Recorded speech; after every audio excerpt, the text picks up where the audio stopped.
Hi guys, welcome to my channel. In this video I'm going to explain you how to install Apache Maven on your machine. But first of all we need to confirm that do we have a Maven installed on our system or not. Just open your CMD command prompt and we need to type a command mvn dash dash version. So as you can see that the output of the command says that the Maven is not recognized by the user. Close your command prompt. Now open your browser and type the Apache Maven and go to this link. I will also attach this link down in the video section so you can just go directly here. You need to download the binary archives.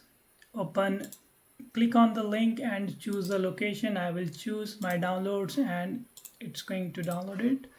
Let's go to the location. Here we have a zip file, extract. Click on the extract all. I will choose a different location and put it somewhere else. I'll go to my program files, select folder, and I will say extract all, continue. You guys can choose any location of your choice. It does not matter. Now, once the file get extracted, you can open the Apache folder, go to the bin and copy this path because this is very important. After you copy the path, go to the search and type env and try to edit your system variables.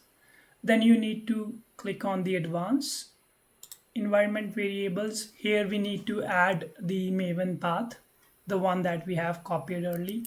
So just click on new, give the name to your variable. I will say Maven and scroll home, paste the variable value, that is the bin path for the Apache Maven, say okay. The other thing that we need to edit is our path for the user. Click on edit, click on new, paste the bin path, say okay and okay again, okay. Now to confirm that the Maven get installed or not, open your CMD, type the same command mvn dash dash version. It should recognize now. So as you can see that now we have the output Apache Maven 3.9 and we have 3.9 Maven on our machine. Thank you so much. If you guys like my video, please hit the subscribe and like button. See you next time. Bye.